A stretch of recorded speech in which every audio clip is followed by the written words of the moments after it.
to Dr. Lewis.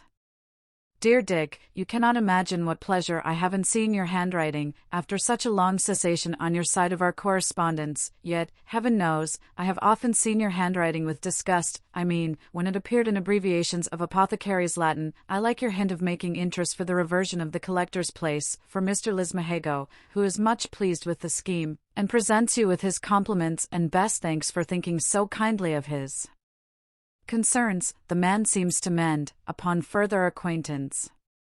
That harsh reserve, which formed a disagreeable husk about his character, begins to peel off in the course of our communication. I have great hopes that he and Tabby will be as happily paired as any two draught animals in the kingdom, and I make no doubt but that he will prove a valuable acquisition to our little society, in the article of conversation, by the fireside in winter.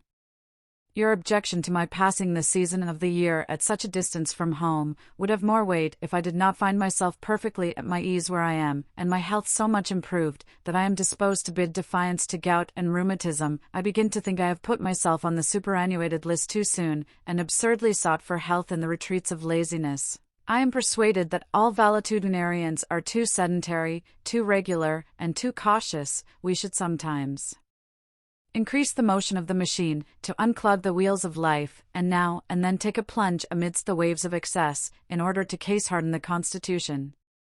I have even found a change of company as necessary as a change of air, to promote a vigorous circulation of the spirits, which is the very essence and criterion of good health. Since my last, I have been performing the duties of friendship, that required a great deal of exercise, from which I hope to derive some benefit, understanding, by the greatest accident in the world, that Mr. Baynard's wife was dangerously ill of a pleuritic fever. I borrowed Denison's postchaise, and went across the country to his habitation, attended only by Lloyd, quondam Clinker, on horseback. As the distance is not above 30 miles, I arrived about 4 in the afternoon, and meeting the physician at the door, was informed that his patient had just expired. I was instantly seized with a violent emotion, but it was not grief. The family being in confusion, I ran upstairs into the chamber, where, indeed, they were all assembled. The aunt stood wringing her hands in a kind of stupefaction of sorrow, but my friend acted all the extravagancies of affliction. He held the body in his arms, and poured forth such a lamentation, that one would have thought he had lost the most amiable consort and valuable companion upon earth. Affection may certainly exist independent of esteem, nay, the same object may be lovely in one respect, and detestable in another. The mind has a surprising faculty of accommodating, and even attaching itself, in such a manner, by dint of use, to things that are in their own nature disagreeable, and even pernicious, that it cannot bear to be delivered from them without reluctance and regret. Baynard was so absorbed in his delirium that he did not perceive me when I entered, and desired one of the women to conduct the aunt into her own chamber. At the same time I begged the tutor to withdraw the boy, who stood gaping in a corner, very little affected with the distress of the scene. These steps being taken, I waited till the first violence of my friend's transport was abated, then disengaged him gently from the melancholy object, and led him by the hand into another apartment.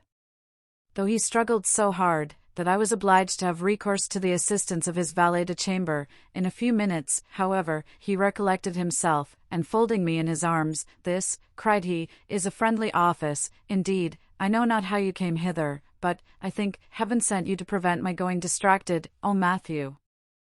I have lost my dear Harriet, my poor, gentle, tender creature, that loved me with such warmth and purity of affection, my constant companion of 20 years. She's gone for ever, heaven and earth.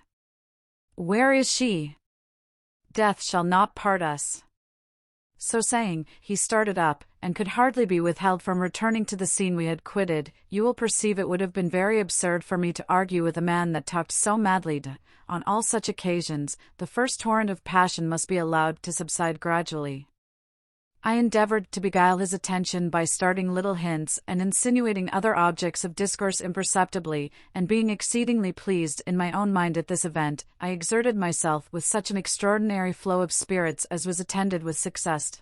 In a few hours, he was calm enough to hear reason, and even to own that heaven could not have interposed more effectually to rescue him from disgrace and ruin, that he might not, however, relapse into weaknesses for want of company, I passed the night in his chamber, in a little tent bed brought thither on purpose, and well it was I took this precaution, for he started up in bed several times, and would have played the fool, if I had not been present.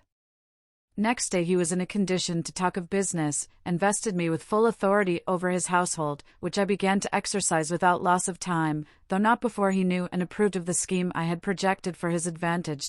He would have quitted the house immediately, but this retreat I opposed. Far from encouraging a temporary disgust, which might degenerate into an habitual aversion, I resolved, if possible, to attach him more than ever to his household gods.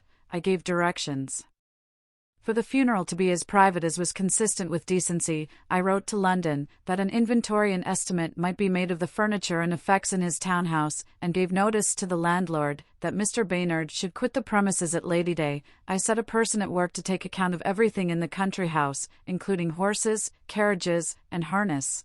I settled the young gentleman at a boarding school, kept by a clergyman in the neighbourhood, and thither he went without reluctance, as soon as he knew that he was to be troubled no more with his tutor, whom we dismissed. The aunt continued very sullen, and never appeared at table, though Mr. Baynard paid his respects to her every day in her own chamber. There also she held conferences with the waiting women and other servants of the family, but, the moment her niece was interred, she went away in a post-chaise prepared for that purpose. She did not leave the house, however, without giving Mr. Baynard to understand that the wardrobe of her niece was the perquisite of her woman. Accordingly, that worthless drab received all the clothes, laces, and linen of her deceased mistress, to the value of £500, at a moderate computation. The next step I took was to disband that legion of supernumerary domestics, who had preyed so long upon the vitals of my friend, a parcel of idle drones, so intolerably insolent, that they even treated their own master with the most contemptuous neglect. They had been generally hired by his wife, according to the recommendation of her woman, and these were the only patrons to whom they paid the least deference. I had therefore uncommon satisfaction in clearing the house of these vermin. The woman of the deceased, and a chambermaid, a valet de chamber, a butler, a French cook, a master gardener, 2 footmen and a coachman, I paid off, and turned out of the house immediately, paying to each a month's wages in lieu of warning. Those whom I retained consisted of the female cook, who had been assistant to the Frenchman, a housemaid, an old lackey, a postilion, and under gardener. Thus I removed at once a huge mountain of expense and care from the shoulders of my friend, who could hardly believe the evidence of his own senses, when he found himself so suddenly and so effectually relieved. His heart, however, was still subject to vibrations of tenderness, which returned at certain intervals, extorting sighs, and tears, and exclamations of grief and impatience, but these fits grew every day less violent and less frequent, till at length his reason obtained a complete victory over the infirmities of his nature. Upon an accurate inquiry into the state of his affairs, I find his debts amount to £20,000, for £18,000 of which some his estate is mortgaged, and as he pays 5% interest, and some of his farms are unoccupied, he does not receive above £200 a year clear from his lands, over and above the interest of his wife's fortune, which produced £800 annually. For lightening this heavy burthen, I devised the following expedient. His wife's jewels, together with his superfluous plate and furniture in both houses, his horses and carriages, which are already advertised to be sold by auction, will, according to the estimate, produce £2,500 in ready money, with which the debt will be immediately reduced to £18,000. I have undertaken to find him £10,000 at 4%, by which means he will save £100 a year in the article of interest, and perhaps we shall be able to borrow the other £8,000 on the same terms.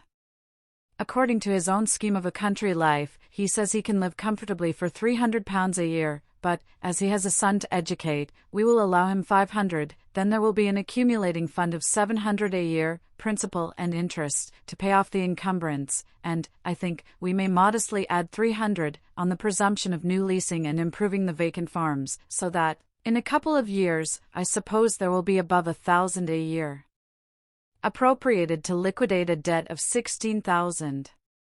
We forthwith began to class and set apart the articles designed for sale, under the direction of an upholder from London, and, that nobody in the house might be idle, commenced our reformation without doors, as well as within.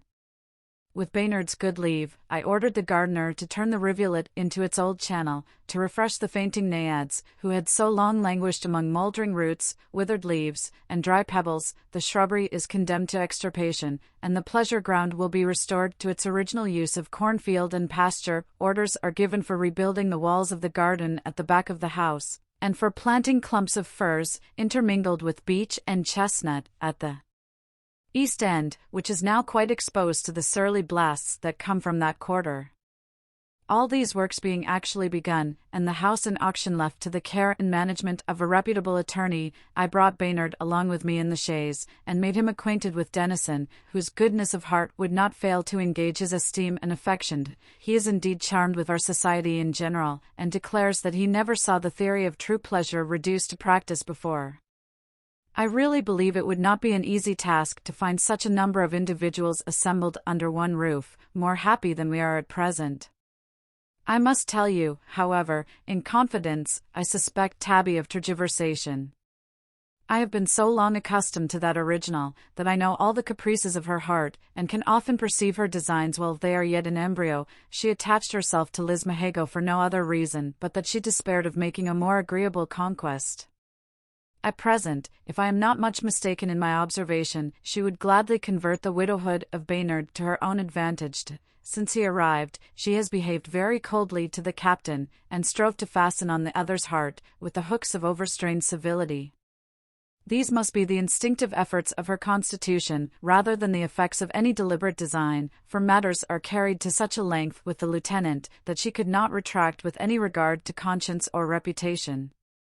Besides, she will meet with nothing but indifference or aversion on the side of Baynard, who has too much sense to think of such a partner at any time, and too much delicacy to admit a thought of any such connection at the present juncture. Meanwhile, I have prevailed upon her to let him have £4,000 at 4% towards paying off his mortgage.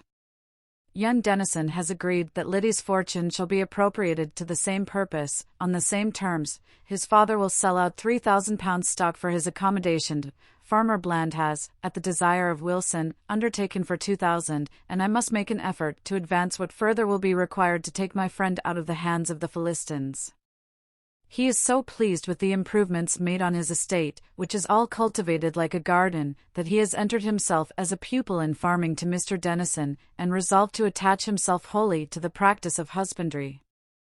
Everything is now prepared for our double wedding. The marriage articles for both couples are drawn and executed, and the ceremony only waits until the parties shall have been resident in the parish, the term prescribed by law. Young Denison betrays some symptoms of impatience, but Lismahago bears this necessary delay with the temper of a philosopher. You must know, the captain does not stand altogether on the foundation of personal merit. Besides his half-pay, amounting to £42 a year, this indefatigable economist has amassed £800, which he has secured in the funds. This sum arises partly from his pay's running up while he remained among the Indians, partly from what he received as a consideration for the difference between his full appointment and the half-pay, to which he is now restricted, and partly from the profits of a little traffic he drove in peltry during his sachemship among the Miamis. Liddy's fears and perplexities have been much assuaged by the company of one Miss Willis, who had been her intimate companion at the boarding school. Her parents had been earnestly solicited to allow her making this friendly visit on such an extraordinary occasion, and 2 days ago she arrived with her mother, who did not choose that she should come without a proper gouvernante. The young lady is very sprightly, handsome, and agreeable, and the mother a mighty good sort of a woman, so that their coming adds considerably to our enjoyment. But we shall have a third couple yoked in the matrimonial chain. Mr. Clinker Lloyd has made humble remonstrance through the canal of my nephew, setting forth the sincere love and affection mutually subsisting between him and Mrs. Winifred Jenkins, and praying my consent to their coming together for life. I would have wished that Mr. Clinker had kept out of this scrape, but as the nymph's happiness is at stake, and she has already some fits in the way of despondence, I, in order to prevent any tragical catastrophe, have given him leave to play the fool, in imitation of his betters, and I suppose we shall in time have a whole litter of his progeny at Brambleton Hall. The fellow is stout and lusty, very sober and conscientious, and the wench seems to be as great an enthusiast in love as in religion. I wish you would think of employing him some other way, that the parish may not be overstocked. You know he has been bred a farrier, consequently belongs to the faculty, and as he is very docile, I make no doubt, but, with your good instruction, he may be, in a little time, qualified to act as a Welsh apothecary. Tabby, who never did a favour with a good grace, has consented, with great reluctance, to this match. Perhaps it hurts her pride, as she now considers Clinker in the light of a relation, but, I believe, her objections are of a more selfish nature.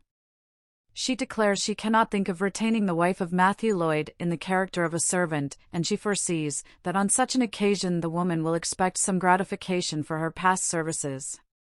As for Clinker, exclusive of other considerations, he is so trusty, brave, affectionate, and alert, and I owe him such personal obligations, that he merits more than all the indulgence that can possibly be shown him, by yours, Matt. Bramble, October 26th.